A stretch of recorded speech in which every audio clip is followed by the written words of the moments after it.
Olá, paz! Seja muito bem-vindo, seja muito bem-vinda. Se você ainda não me conhece, o meu nome é Rosalira dos Santos. E este é o canal Ame Sua Sensibilidade. Ele é um espaço para você que é uma pessoa altamente sensível encontrar informações sobre o traço e dicas para lidar melhor com a alta sensibilidade no seu dia a dia. Hoje é terça-feira e é dia de papos e de dicas aqui no canal. E no papo de hoje eu gostaria de falar sobre um tema que eu considero extremamente importante para a compreensão e o entendimento do que realmente é a alta sensibilidade. E este tema é o lado sombra da alta sensibilidade. E por que eu resolvi falar sobre isso? Primeiro, para equilibrar o reconhecimento dos aspectos positivos do traço e evitar uma percepção de que nós somos melhores ou mais evoluídos do que as demais pessoas. Se você me conhece, sabe que eu falo sempre e muito das qualidades que costumam estar associadas ao traço como uma maneira de incentivar o autoconhecimento e o empoderamento das pais. Porém, não reconhecer o aspecto da sombra seria criar uma visão unilateral e fantasiosa de quem nós somos. Mas, antes de trazer algumas dessas características não tão positivas assim da autossensibilidade, eu gostaria de fazer um lembrete, que é o seguinte: da mesma maneira que ocorre com as qualidades, nem todas essas características mais difíceis, mais sombrias, vão estar presentes em todas as pais. Afinal de contas, o que caracteriza a alta sensibilidade são aquelas 4 características essenciais que estão expressas no acrônimo DOS. Porém, se mesmo assim você se reconhecer em uma ou em mais destas qualidades ou dessas características que constituem parte do lado sombra da alta sensibilidade, considere isso uma boa notícia. Por quê? Porque através do conhecimento você tem condições de aprender a lidar melhor com estes aspectos da sua personalidade, ok? Então, vamos lá. A primeira característica que eu queria trazer é o criticismo. Veja, como pessoas que captam tantas informações, tantas sutilezas e que prestam tanta atenção a detalhes e que analisam tudo com tanta profundidade, é natural que nós tendamos a ver mais do que os outros as falhas e os problemas em determinadas coisas, projetos, etc. O risco, porém, é que a partir disso a gente desenvolva uma atitude julgamentosa e passemos a andar por aí criticando tudo e todos, inclusive a nós mesmos. Se, além dessas características, nós somarmos o perfeccionismo e o idealismo das pais, estão dadas as condições para que nós nos tornemos uma pessoa que só presta atenção aos aspectos negativos ou aos possíveis defeitos das coisas e das pessoas. É verdade que normalmente isso não se expressa. A maioria das pais tem a preocupação em ser vistas como pessoas gentis, educadas, etc. E também nos preocupamos em agradar os demais. Por tudo isso, geralmente, nós não expressamos a maior parte das nossas críticas. Porém, dentro da nossa cabeça, no nosso diálogo interno, os julgamentos são constantes e são muitas vezes depreciativos. Algo do tipo mal educado, insensível, que pessoa grosseira, etc, etc, etc, ok?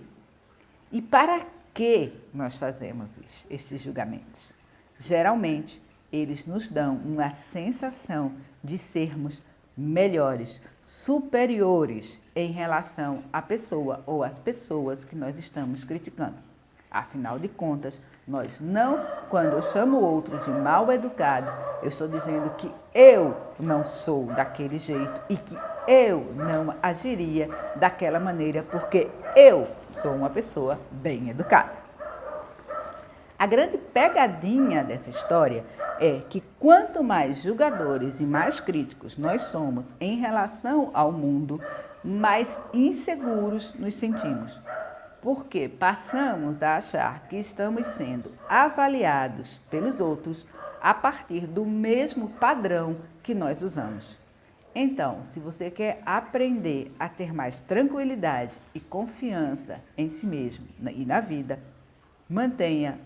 fique atento ou atenta aos seus julgamentos e mantenha-os sob controle, ok? Subserviência. Eu sei que esta é uma palavra muito forte, mas uma outra tendência das pais é a de ceder muito fácil e muito rapidamente às necessidades, desejos e cobranças dos demais. Muitos pais agem como se não soubessem ocupar o seu próprio espaço no mundo. Vivem em função das necessidades e das demandas dos outros e permitem que os seus limites sejam estabelecidos por eles. Eu vou dar um exemplo simples. Alguns pais têm dificuldade em desligar o telefone enquanto a outra pessoa não faz. Elas ficam lá, às vezes respondendo por monossílabos, cansadas ou preocupadas com um monte de coisas que elas têm para fazer, mas não tomam a iniciativa de pedir para encerrar a conversa e desligar o telefone. A gente pode chamar esse comportamento do que quiser. Delicadeza, gentileza, boa educação, sensibilidade, etc. Mas é preciso estar atentos para perceber se, no fundo, na base deste comportamento, não há um sentimento de fraqueza, de baixa autoestima e de pouca valia. E quando as pessoas se acostumam a conviver com você a partir desta base de subserviência, é provável que cada vez mais elas passem por cima de você, desrespeitando seus limites, suas necessidades, etc. E a paz começa a se sentir como uma vítima, sentindo-se desprestigiada, usada, abusada, etc., sem perceber que foi o seu próprio comportamento quem deu permissão para que as pessoas agissem assim em relação a ela.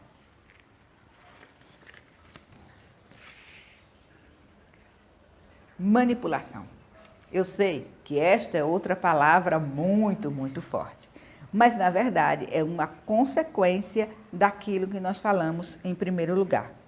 Uma vez que nós temos tanto medo da rejeição e do conflito, muitos pais optam por não expressarem suas necessidades e seus desejos de forma direta, passando a fazê-los de maneira indireta, com comportamentos como vitimização, rancor, irritabilidade, ironia, etc., teimosia, etc. Eu costumo dizer que, nestes casos, a paz usa toda a sua empatia com o sentido contrário. Ela usa a empatia para saber muito bem onde ela pode ferir a outra pessoa. E o mais grave ainda, apesar deste comportamento permite que a paz continue se vendo como uma pessoa delicada, não agressiva, não violenta, etc. Enquanto isso, o ressentimento vai se acumulando até que ela imploda ou então exploda. Uma outra forma clássica de manipulação muito usada pelas pás é a agressão passiva.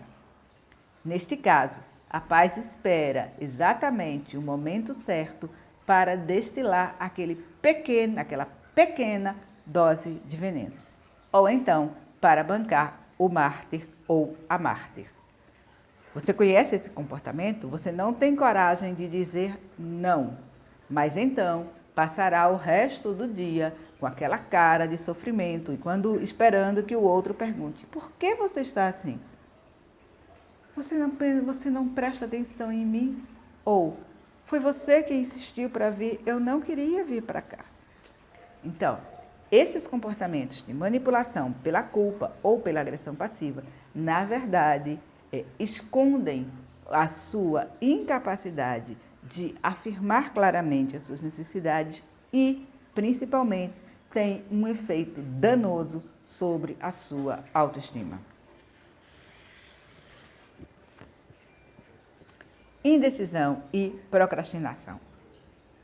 Veja, todo mundo, quando precisa tomar uma decisão, para e reflete, ou pelo menos a maioria das pessoas para e reflete antes de tomar uma decisão. Isso é natural. Porém, no caso dos pais, este processo de parar e refletir pode se tornar algo infindável. A doutora Elaine Aron costuma dizer que uma das razões pelas quais o traço da autossensibilidade persiste até hoje é porque ele é útil para a espécie. A tendência de parar e refletir antes de agir constitui, na opinião dela, uma vantagem evolutiva. Porém, há um limite para isso. E, afinal de contas, remoer, repensar e analisar cada possível decisão e suas possíveis consequências pode nos levar simplesmente a um estado de estagnação e a vida para. É importante entender que, a partir de determinado momento, teremos que fazer uma escolha baseados no nosso melhor palpite. E só assim nós vamos aprender, mesmo que com os erros. A melhor maneira de lidar com isso é ir aos poucos construindo confiança. Confiança na vida, que sabe mais e melhor do que cada um de nós, e confiança em nós mesmos, na nossa capacidade de nos recuperarmos depois de um erro ou de um fracasso. Falta de assertividade. Por fim, a tendência passa a querer ser adivinhado ou a querer ser encontrado, visto pelos outros. Eu brinco que é como se fosse o complexo de estrela de cinema. Você quer ser descoberto pelas pessoas. Eu vou dar um exemplo. Um dos ambientes onde isso mais costuma acontecer é no ambiente de trabalho. A paz está lá no seu trabalho, conscienciosamente, dando o melhor de si, fazendo o seu trabalho com o máximo de capricho, fazendo o trabalho dos colegas, etc., e espera ser reconhecida, ser notada e ser apreciada. Porém, por quê? Porque ela acredita que é assim que a vida deve ser e que uma pessoa sensível não chama a atenção para si. Porém, geralmente, não é assim que a vida funciona. E as pessoas que acabam recebendo o reconhecimento, a promoção, a apreciação, são aquelas que sabem fazer notar a qualidade da sua contribuição. Com isso, a paz fica chocada, magoada e se torna cínica, sem perceber que foi a sua própria timidez que a impediu de destacar o seu trabalho. Ela não percebe que a sombra dessa sua modéstia é o medo de estar exposta ou exposto não apenas aos elogios, como também, é claro, às críticas e às possíveis rivalidades. Então, ela recua e se esconde e espera ser descoberta pelas pessoas que deveriam ser capazes de ver quanto ela contribui para a organização ou a empresa. Um outro campo onde essa necessidade, essa passividade e a espera de ser adivinhado costuma trazer bastante dificuldades é no terreno amoroso. Mais uma vez, a paz espera que o outro adivinhe os seus sentimentos e fica confusa e magoada quando isto não acontece. Que fique claro, a outra pessoa não tem a menor obrigação de ler a sua mente.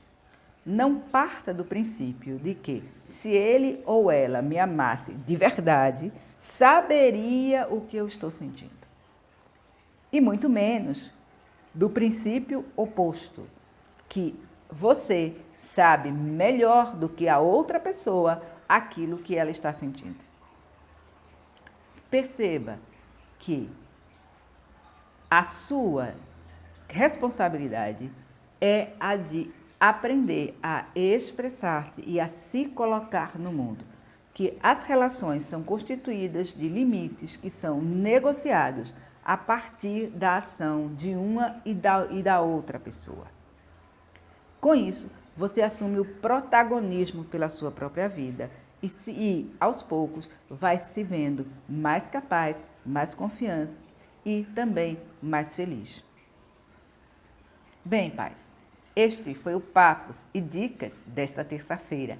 Eu espero que o tema das sombras da alta sensibilidade tenha lhe ajudado a refletir sobre o seu próprio comportamento e a identificar pontos onde eu, você e todo mundo necessita crescer.